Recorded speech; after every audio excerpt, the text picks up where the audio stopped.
Hello friends. आज हम लोग इस लेसन में बात करेंगे जिनेवा कन्वेंशन के बारे में। जिनेवा कन्वेंशन फिर से एक बार चर्चा में आ गया है।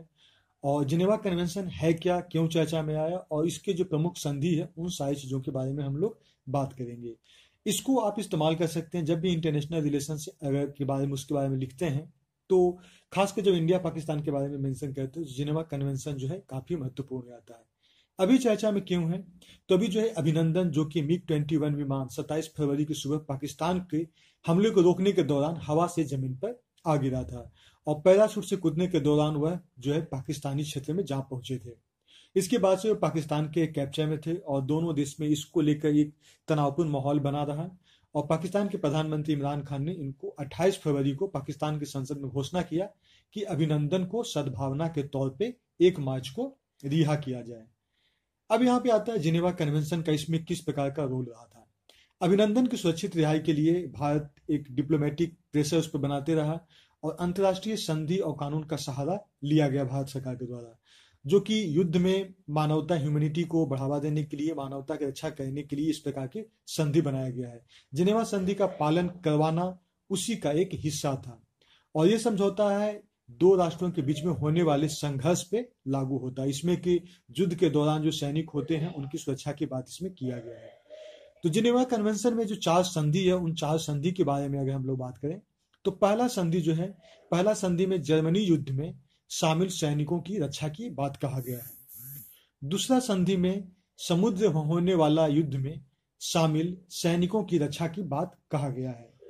तीसरा संधि है जिसमें कि युद्ध बंदियों से जुड़ा हुआ है। और चौथा संधि जो है युद्ध के समय आम नागरिक यानी सिविलियंस की सुरक्षा की बात कहा गया है। तो ये सारी चीज है जो कि जिनेवा कन्वेंशन में ये सारे संधि है।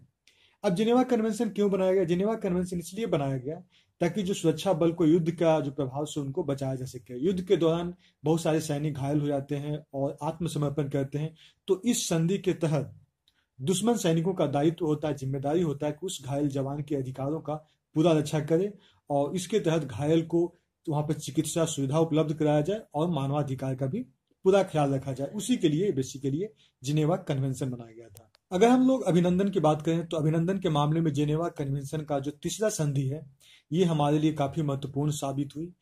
अब इस संधि का जो सेक्शन 4 है, तीसरी संधि का जो सेक्शन 4 है उसमें युद्धबंदियों की परिभाषा दिया गया और उनके अधिकारों के बारे में बताया गया है। इसमें पूरी विस्तार से बताया गया है कि युद्ध के दौरान अगर किसी को बंदी बना लिया जाता है तो किस तरह की उनकी बुनियादी सुविधाएं मिलनी चाहिए। इसमें यह भी बताया गया है कि जो भी सैनिक अगर पकड़े गए हैं, उनको कैप्चर कर लिया गया है, तो सैनिक के पद और पद नाम का पूरा सम्मान किया जाना चाहिए और इसके तहत जो युद्धबंदी को इसके लिए बाध्य नहीं किया सकता और अपने देश की गुप्त सूचनाएं जाहिर करे।